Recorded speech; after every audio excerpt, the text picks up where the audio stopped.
Today I'd like to continue our journey through the book of Judges.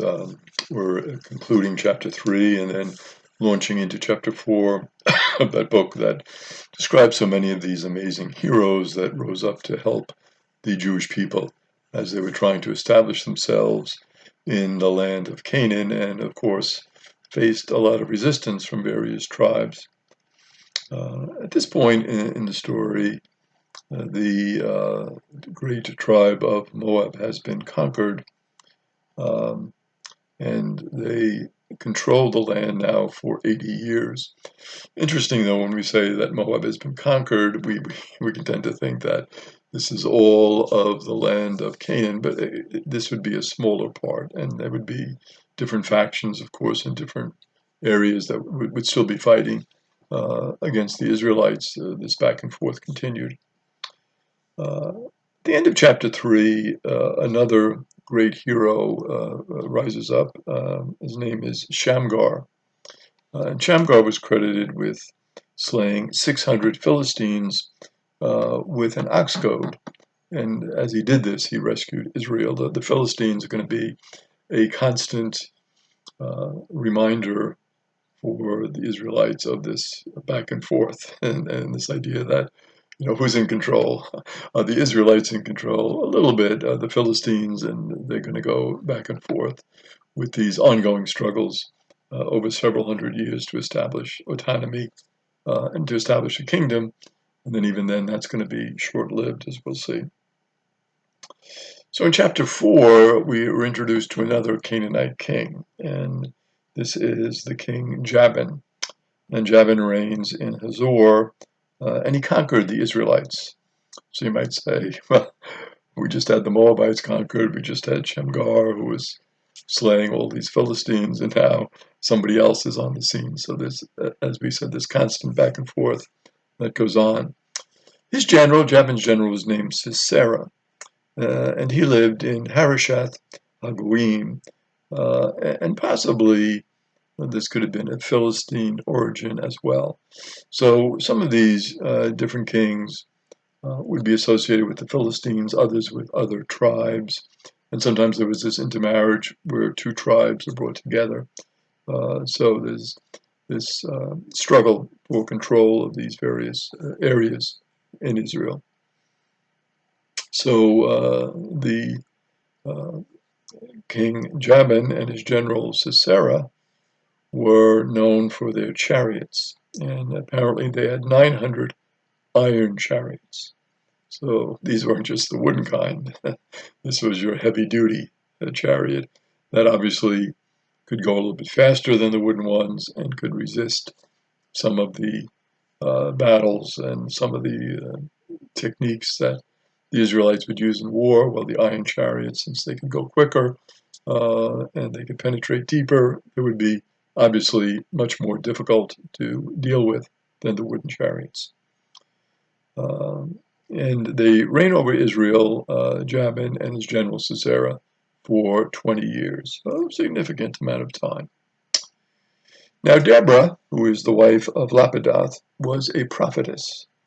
So frequently we see these women who are mentioned in the scriptures as well. Sometimes we think of it as mostly a male world because it was a patriarchal culture and the men had a more prominent role, but occasionally we see a very strong, a very wise woman rise up, and she has a very important impact on the Israelites and really for the future of the people. So she was also considered to be a judge. So it's nice that here we have an example where the judgeships are not just limited to the men. Here is Deborah, and she's a woman and a great prophetess, so she was recognized for her abilities as a prophetess and respected by the people. And so she was given that title as a judge. And her judging of Israel took place under a palm tree. So the palm tree is, of course, very important for shade and for the fruits that they would give. So the palm tree was situated between Ramah and Bethel, and it was in the mountain region of Ephraim. So we're talking basically about 5 to 12 miles north of Jerusalem. Uh, Deborah calls upon Barak. Barak is the son of Abinoam. He is from Kadesh of Naphtali. And Deborah calls upon Barak to fight against General Sisera. So this General Sisera is iron chariots. He's reigning over the people. Not a good situation. They want their independence. They want their ability to do what they can in terms of farming and controlling the land. So Deborah says, Barak, we have a problem here. Please see if you can take care of General Sisera and establish our independence. Deborah told Barak that God would be with him to achieve victory over the Canaanites. So she is confident that God will be with him and God will help him and God will lead him. He won't be on his own. God will support him in his attempt to overcome Sisera and Jabin. And Barak says, well, I will go, but I will only go, Deborah, if you go with me. Interesting. So Barak is a little tentative there, he needs Deborah's support. Says, Deborah, if you go with me, it'll be fine. If you don't go with me, I could run into problems here. So Deborah says she would go, but that the Lord is going to deliver Sisera into the hands of a woman. So very interesting. So the man isn't going to be the one who's going to overcome Sisera or deal with Sisera personally. It's going to be a woman. And Deborah, of course, a great prophetess. She's respected. I'm sure Barak hears this and says, oh, yeah, sure, a woman. I'll take care of the guy, right? I mean, it's the typical male macho deal. Sisera had heard that Barak had gone up to Mount Tabor.